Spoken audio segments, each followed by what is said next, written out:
In this video, we are going to see how to create database in AWS. So there are a few recommendations. Firstly, you need to log in with a IAM user.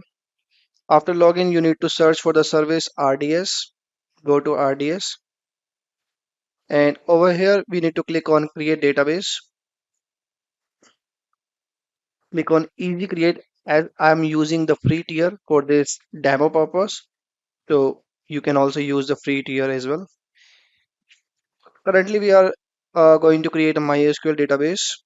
MySQL free tier, master username, the name, database instance identifier name. You can put anything like testing. Username is admin.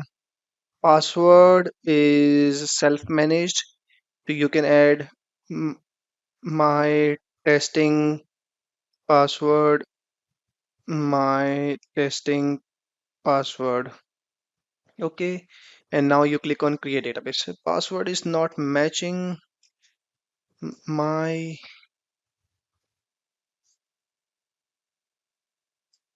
testing password. Okay, so it start creating. It will take around 5 minutes. So let's come back after 5 minutes. After nearly 8 minutes, our database is available. Now we have to make two modification configuration related changes in this database. So firstly, we click on modify. So as this database is a private one, but for our local testing, we need to make it a additional. We need to make it a publicly accessible. So we just make the modification and save it.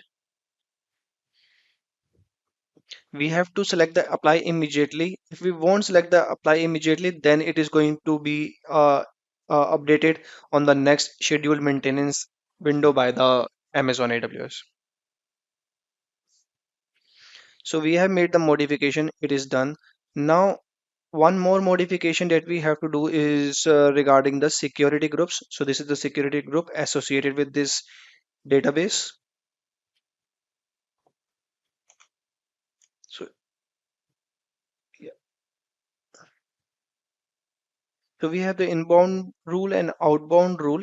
And outbound rule is allowed for all traffic, all protocol, all ports and destination. So it is good. We have to look for the inbound rule. So we have created the inbound rule because I was working in another project, so I have created the inbound rule. So if I show you, if I just delete these two inbound rules, so you have to create two new rules. One is this SQL for database MySQL or Aurora. Then we have to select the IPv6. This will include any kind of a port or any kind of a IP address. Next, we are going to add is MySQL. Same, we are going to have the IPv4. So these two security groups needs to be added. Once these two security groups needs to be added, we can connect with this. So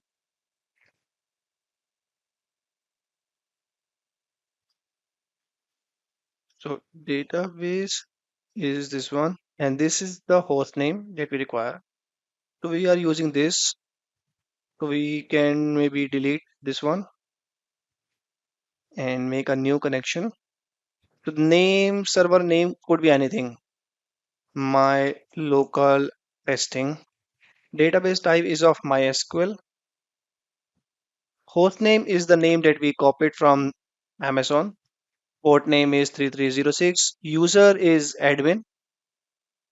And password is my local testing. So we can just click on the test button. Uh, okay, I think the password was not the good one that I'm entering. So what I did, I just click on the modify and updated the password. And after that, it is working fine. So that's all for this video.